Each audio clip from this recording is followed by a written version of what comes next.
තනාදුව කොමගේ පුතා අම්මයා foreign tour එකක් ගියානේ conference එකකට. මේ පාර රටවල් දෙක තුනකටම ගිහිල්ලා තමයි එන්නේ. පොඩ කකුල් පල් හැද? කකුල් පල් හැද? කෙලින් කරපන්. කෙලින් කරපන්. මේ මොනවාද?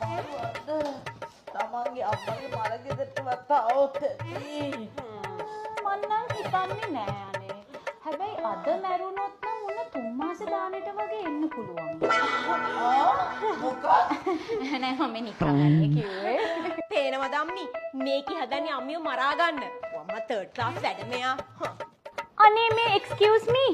ඔයා අපේ කතා වලට හොට දාන්න එපා. මේක අපි දෙන්නගේ කතා බහක්. ඔයාට කිසිම අයිතියක් නෑ අපේ කතා වලට ඇඟිලි ගහන්න. හොඳේ? මට ඇඟිලි නෙමේ. මට ඕන නම් අතම දාන්න පුළුවන්. හරිද? මමත් මේ ගෙදර daughter in law. Oh my god මගේ රූට්ස් එක යනවා.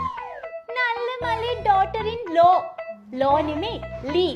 ලී වලට ඉරලා ගත්තත් දොර පළුවකටවත් දාගන්න නම් බැරි වෙයි. මොන්නේ පතලි අපි උඹලා වගේ ජංක් ෆුඩ් කන්නේ නෑ අපෝ. මේකට කියන්නේ සිගමෙන්ටෙන්. ෆිගමෙන්ටෙන් නෙමේ ඕකට කියන්නේ කුණුකම කියලා. අනේ වේලක් කර වේලක් නේද කන්නේ? පත්තට ඉතුරු කරගන්න ඕන නිසානේ ඵලයක් ගන්න යන්න. සී අම්මේ. අනේ මට අමාරුයි. අම්මා මේක මට ඉන්සල්ට් කරන විදිය. මුන්ට කිසිම දෙයක් ලියන්න එපා අම්මේ. මුන්ට කිසිම දෙයක්වත් දෙන්න එපා. Oh my god මගේ ස්කින් එක ඩ්‍රයි වෙනවා මේක ඇතර ඉඳලා. මෙන්න මේ කිවි මොකද්ද ඩ්‍රයිව් වෙනවලු බං.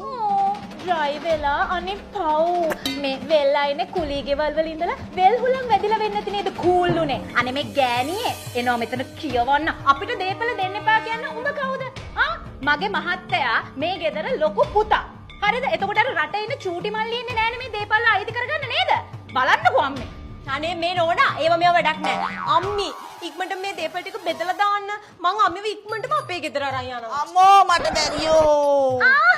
අම්මව කොහෙවත් ගෙනියන්න දෙන්න බෑ අම්මට